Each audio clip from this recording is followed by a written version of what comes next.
Welcome everyone. So today we are talking about right to enlightenment, and in right to enlightenment, looking at the happiness. How can we remain happy? Now, this is what this charter for 2025 we have. What we have as a charter, and Dr. Bhardwaj will talk about in more detail, is looking at seeking. When we start seeking happiness, when we start seeking the higher frequency of love, higher frequency of devotion, then what happens? We start to feel happy.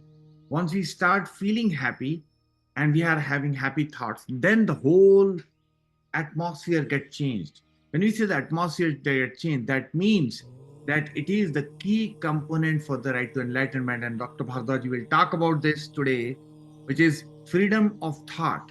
And that means that can we put a happy thought in place for ourselves, express ourselves in a happiness and love and devotion for everybody.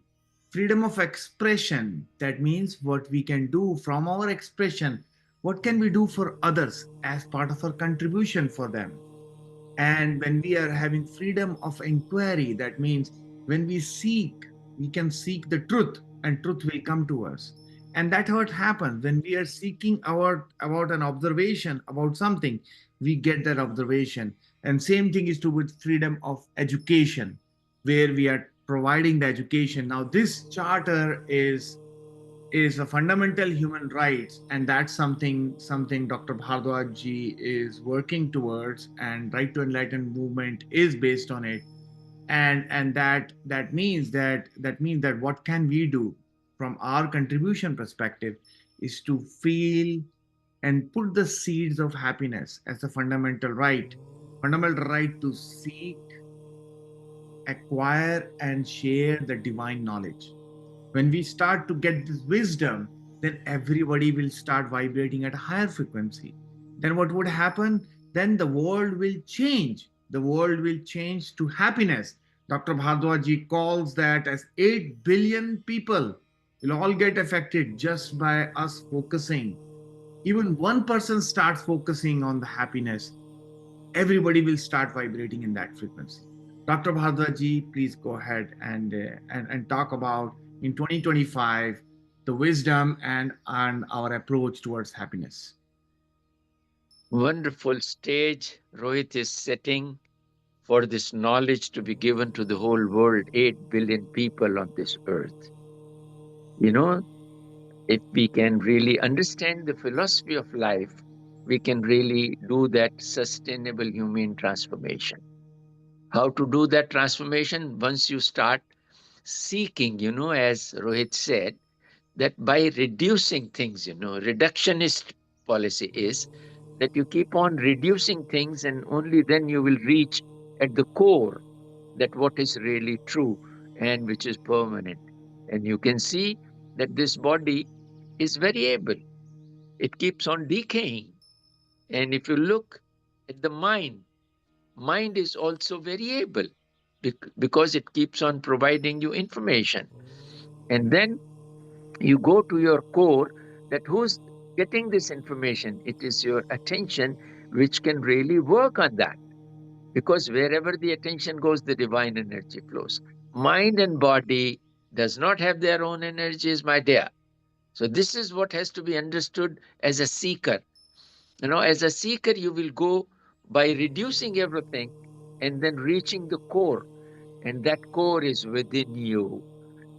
And I would like to give you that small little bite of wisdom, that the 80% of your attention gets diffused through the eyes, about 13-14% from your ears, and remaining senses of the body.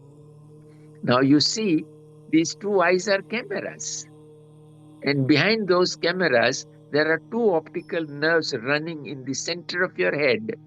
And then it goes back, at the back of the head, it forms a picture which you can see, the inverted one. And how you can really see that?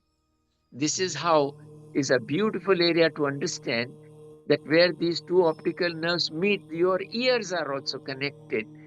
And Rohit is talking about frequencies. And you can listen that frequency. And when the creation started, it is said in Indian scriptures, it is nada. And the in Bible it is said the word was made flesh. So it is the sound current. Even in Islam, it is known as Noor. And there is another connection to that Noor is the Kalma or Bange Asmani or South Sarmadi. Means that is what is sound. Now, as you keep on seeking, as Rohit is trying to emphasize to keep you happy through a challenge, and if you can go as per his, uh, you know, he has used it in his own life.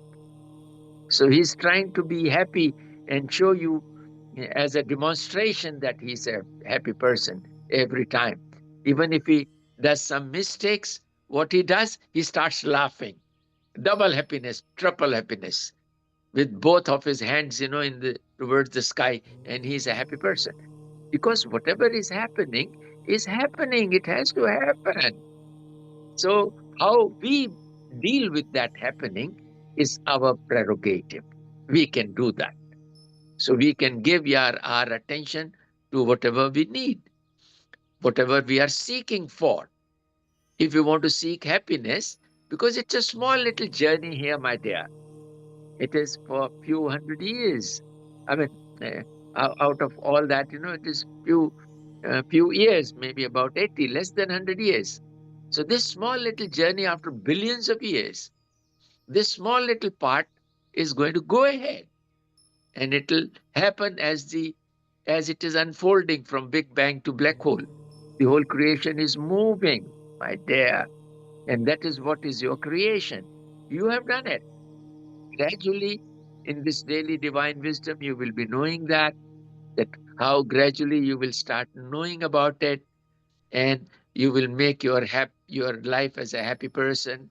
And this is what is a challenge Rohit is trying to imbibe in all of you, because he is practicing it and he wants you to practice this. That's what it is. Over to Rohit. Thank you very much, Rohit. Thank you, Bhardwaj ji. Thank you for the wisdom for 2025.